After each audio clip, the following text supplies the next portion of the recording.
Hi everyone, welcome back to my channel. My name is Andres, and today I want to talk about my current reading journey. I really got it back into reading like a few weeks ago. I've been just finishing more books than I ever have in my life. They're not the longest books, but they're much more than ever before. So I just wanted to share with you guys some tips and some ideas that have come to me from this new journey, and see if it'll help you guys out too, and start your journey as well. Or if you're fresh and you never had like any period of time where you were a bookworm, maybe this will be it for you. So yeah, let's jump into it. So the first main point that I want to make that has really helped me is starting easy and building up to reading more complicated material, or just in general.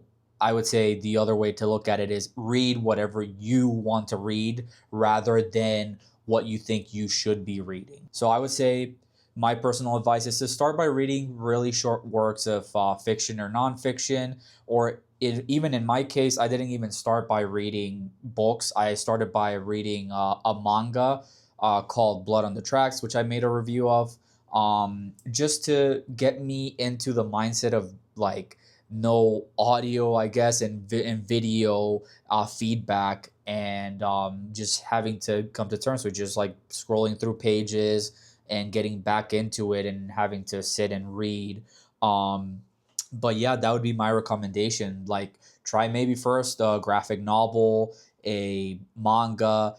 If you want like ideas for graphic novels, one I would really recommend is the fantastic Watchmen by Alan Moore. Or another great Alan Moore work would be his Swamp Thing saga from DC.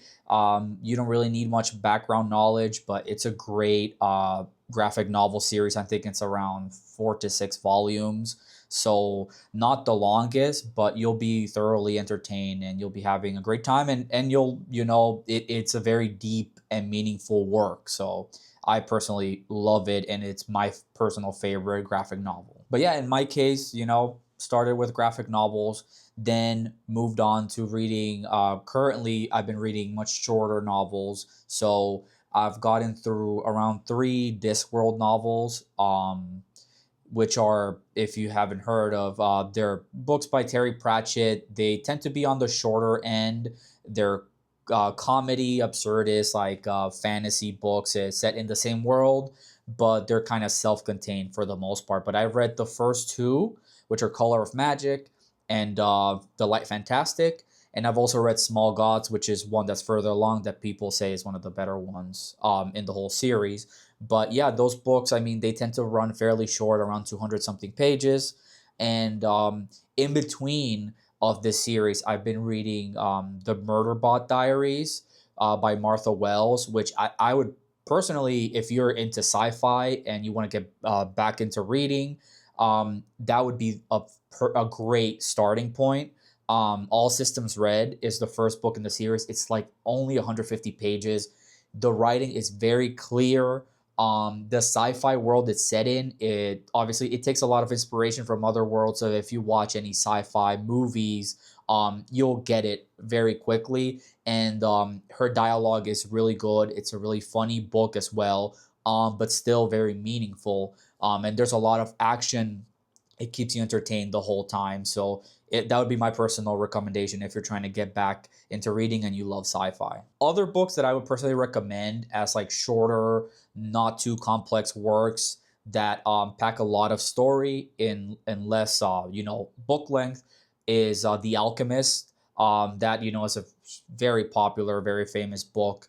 I think it runs around 200 pages. I remember the first time I read it, I was around 15, 16, and I read it all in one sitting and I absolutely loved it. So I think nowadays people are probably 50-50. A lot of people probably think it's not that good and other people probably love it. But I would still say it's a very entertaining book. It has a great positive message. So, just try it out. The other book that I would recommend, that this might be more out there recommendation, but if you read Spanish, it would be Crónica de una muerte anunciada, or in English, Chronicle of a Death Foretold by Gabriel Garcia Marquez. Now, that book is also very short. I think it's literally like 120 pages or so. But there's so much that happens, and so much like plot and narrative in those 120 pages, and it's a really fantastic work, descriptive. You really feel the town and the people that in this small town. Now, I'm not going to spoil it because it's a small book, but also I guess if you're interested in Latin American authors, The Alchemist and Chronicle of a Death Foretold are great recommendations. Another avenue is, YA series. Like, look, if you find some YA series interesting that maybe you've seen a movie or a TV show of, just check it out. Like, there's no reason why you should. I think a big trap that I fell in personally is I'm 31 years old, and I feel that, oh, I should be reading big boy books, I should be reading the classics, those contemporary books that are ever present that people will talk about through the end of time. And just read whatever you want to read. If you want to read The Hunger Games, read The Hunger Games. If you want to read, I don't know, the Divergent series, if you want to read Ender's Game, read Ender's Game. If you want to read, I don't know if you like this might be too old at this point, but if you like the Maze Runner series back in the day, the movies, read the books. Like, it doesn't matter. There's also so many great YA series that that are produced consistently. So just read any of those as well if you find them interesting. One other tip I have is also trying to sprinkle in different kinds of genres or different styles of like authors in between, like reading a series. Like, as I said, I've been reading Discworld, fantasy, comedy, very absurdist. And in between, I've been reading the Murderbot series, which is still a little bit of comedy, but mostly like a sci-fi, like dystopian setting. So very different vibe. And I feel like that's been a very good contrast to go from one to the other, because I haven't gotten tired of either series due to this. But in between, I don't know, if I finish a Discworld series and I don't feel like reading another Murderbot book, hey, I might just go and jump in and read some nonfiction, maybe read a self-help book, like, I don't know, The Power of Now, from Eckhart Tolle, or read a historical fiction or historical nonfiction book. Just, sprinkle it in between different genres so that you don't get bored of reading the same thing. I feel like if some people, they will dive deep into like a series like, I don't know, The Mistborn and the Cosmere, and then they'll just try to just truck through all of those books. And I don't know, I just feel like a person like me, I would personally get tired of just going through every single one of those books and being in that world. I would definitely need a break in between. So if you're also like that, you can just read whatever you want in between. Another thing is, don't feel ashamed for dropping books or just stopping reading them. I've tried so many times to read Dune, and I always get like 50 to 100 pages in, and I just give up. Like, that copy of Dune I have, it's like in my bookshelf, and I'm ashamed of having it at this point. But honestly, I shouldn't. I mean, who cares? Like, I will try again in the future. But for now, I know, like, hey, I've given it enough shots, and I shouldn't. If I'm not enjoying it, or you're not enjoying it, just stop and try to find something else that you'll like. I forced myself to finish Orlando by Virginia Woolf, and also the Naked Lunch by William S. Burroughs. And I was just miserable personally. I'm not saying those books are bad. I would maybe argue Naked Lunch, at least in my opinion, is not good. Orlando was just not for me. And Yeah, I would say I should have just dropped them personally, because I finished reading those two books, and then I had to take a long break from reading because I was just like drained and exhausted. And if you ask me what the plot of those two books is, I don't remember anything. And I read those books like a year ago, and I should know what, at least at a basic level. But just because I didn't enjoy it, if you're not enjoying it and you're not captivated by the narrative, then you won't retain that information. You won't like be willing to write notes about it and discuss it. So if you are not really enjoying something, hey, look, this is not school. You're doing it for leisure, for fun. um so just drop them and try to find something else. And I'm not saying there I don't have anything against like the classics and like old literature.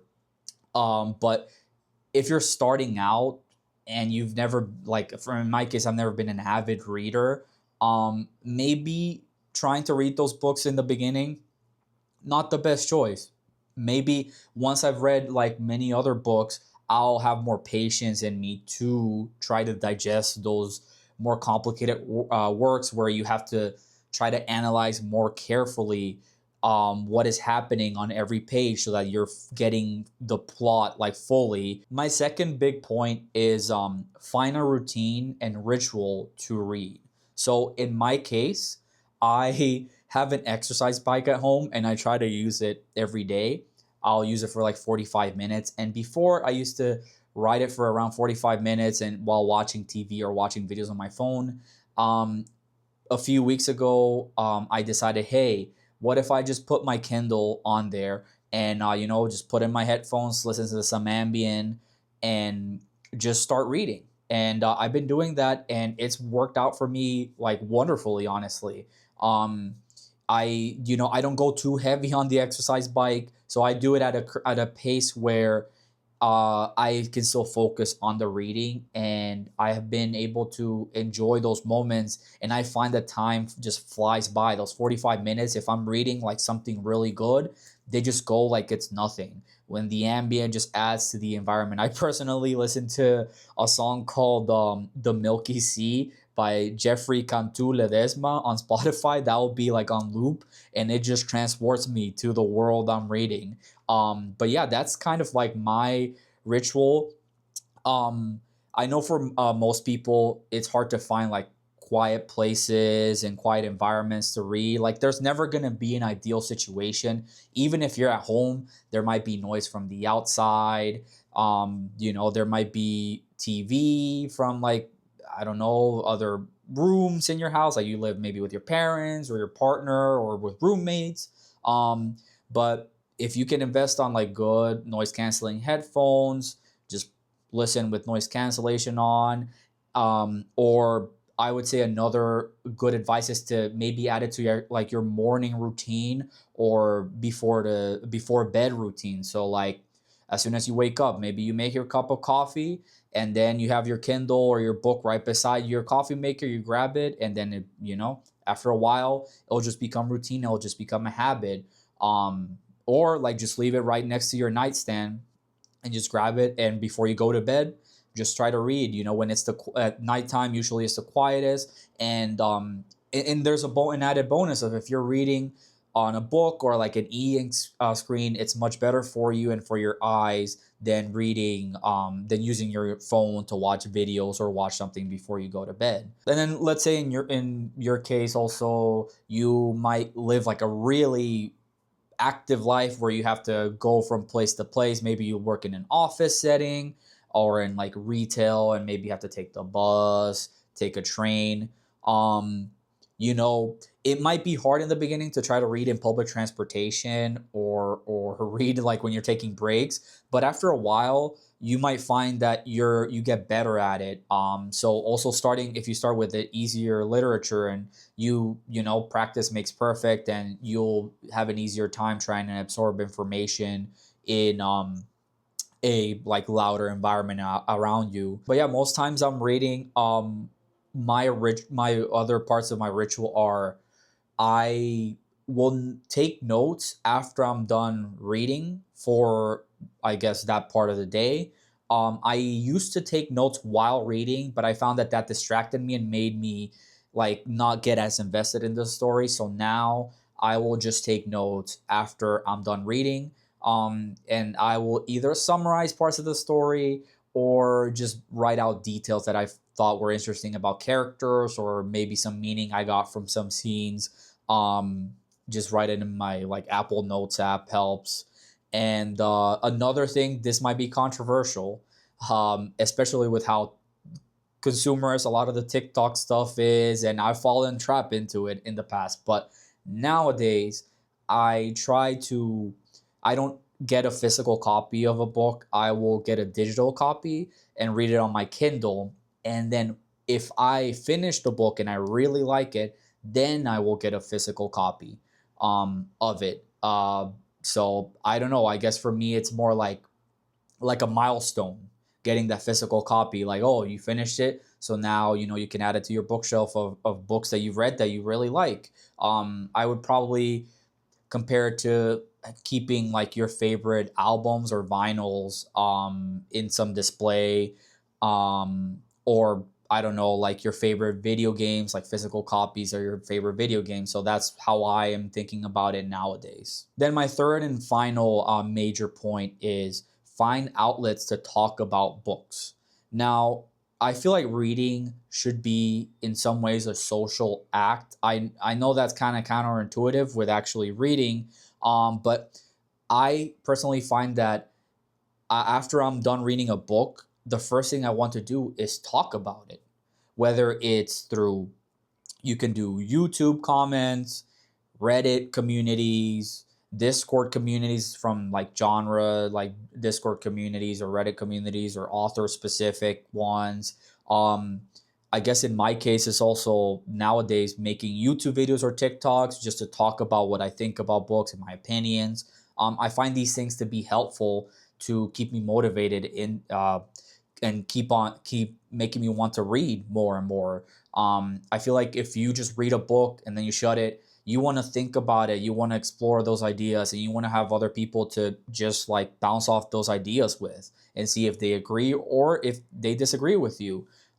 So I would say definitely try to get involved. And hey, if you want to do things more physically, you can use like the Meetups app, for example, and find like book clubs around your area. I think there's some book club apps now. I don't know any of them specifically, but I'm sure like you can look it up.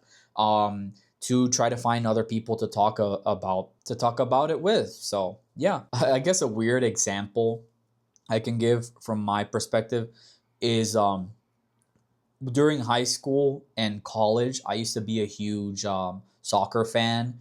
I used to watch 3 to 4 soccer games every single week.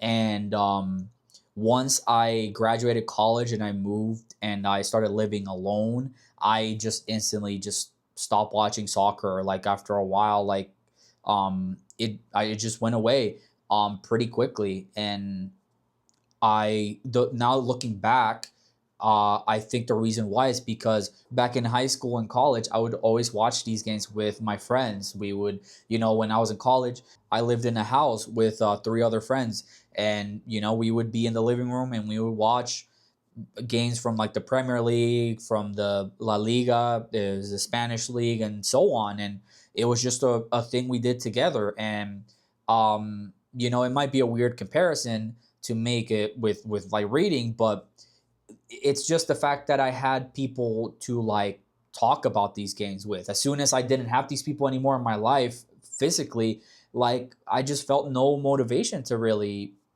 to watch these soccer games. I would touch back with them every once in a while, but I feel like if I had put in a bigger effort to be like, hey, maybe we should schedule like some Discord time or something to like watch it together, or like just have some voice chat where we like we'll talk about it after the match.